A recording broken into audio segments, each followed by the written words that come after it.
Jy sê julle almal. So ons het laasweek Woensdag het ons sel gehad.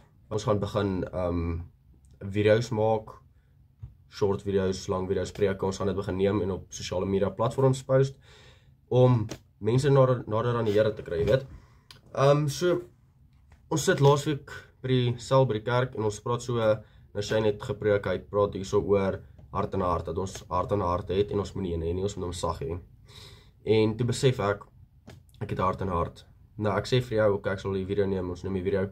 Donderdagmiddag kom ek by die huis van die skool af en by die skool het ons gepraat oor gedigte in Afrikaans en ek gaan nou vir julle die gedig sê en vir julle net background gee oor dit en dit verduidelik in kortliks.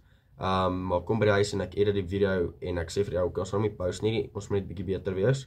Dus ook nie is doodreg, maar soos ek die video edit, besef ek in my jonger dae het ek hart en hart gekry. Ek het een ontwikkel, ek het een gemaak sodat ek nie hartseer moet wees nie, sodat ek meer moet huil nie, sodat ek nie mense moet sê nie, sodat ek nie my gevoelens moet express teenoor ander mense nie. So, ja, dat is net 'n bietjie background van my af. Ek het hart en hart begin kry teenoor my ouers, dit het daar begin van jongs af, sodat ek nie met mense praat oor my gevoelens en my backgrounds nie, jy weet. Maar ja, kom ek sê gou julle die gedig se naam is nou bid ek.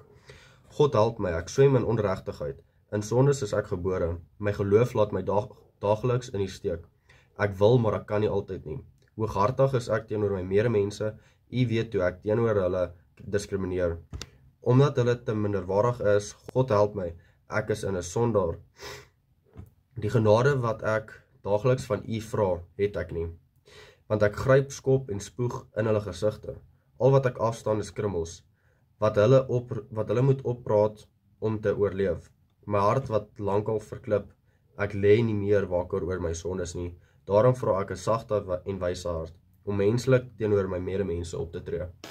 Kyk so, basies, hoe ek hierdie stuk besef het, dit was net vir my maar eye-opener basies, want ons praat by sel oor hoe jy moet nie 'n hart in die hart hê nie, jy moet 'n sagte hart hê, sodat jy ordentlik teenoor ander mense te wees. Jy moet lief wees vir jouself, voor die ander mense kan lief wees. Jy moet respek hê vir jouself, voor jy respek het teenoor ander. So dit kom alles terug na jouself. Jy moet jouself opbou, voor die ander mense kan opbou. Jy moet jouself afbreek, voor die ander mense kan afbreek. So dink dinge daaraan.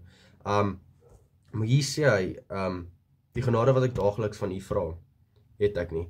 Nou, ek vra die Here vir elke keer vir genade, dat die Here my moet lei, dat die Here my moet help. Maar hoe kan die Here my help as ek nie myself wil help nie? Julle verstaan?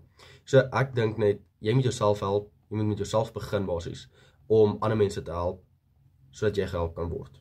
Ons gaan aan hierso by, my hart het lankal verklip. So, die ou se hart het al lankal verklip.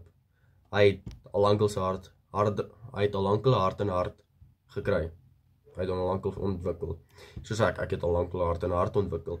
Maar jy moet besef dat jy moenie hart en hart hê nie, jy moet na die Here toe kom, jy moet vir die Here sê, moenie hart en hart hê nie, Here help my om nie hart en hart te hê nie, dat ek 'n sagte hart het, dat ek beter kan lewe, Here, dat ek nie 'n sondaar kan wees nie, dat ek mense kan help, dat mense my kan help, julle verstaan? En hier soos sê, daarom vra ek 'n sagte en wyse hart, om menslik teenoor my mense op te tree. So, basies gaan dit oor, die ou vra vir die Here om sagte en wyse hart te kry, dat het nie meer verklip te wees nie, omdat hy wil nie disrespek wees teenoor ander mense nie. Julle verstaan? So, my punt wat ek probeer wys is, kry 'n sagte hart, moenie hard wees nie.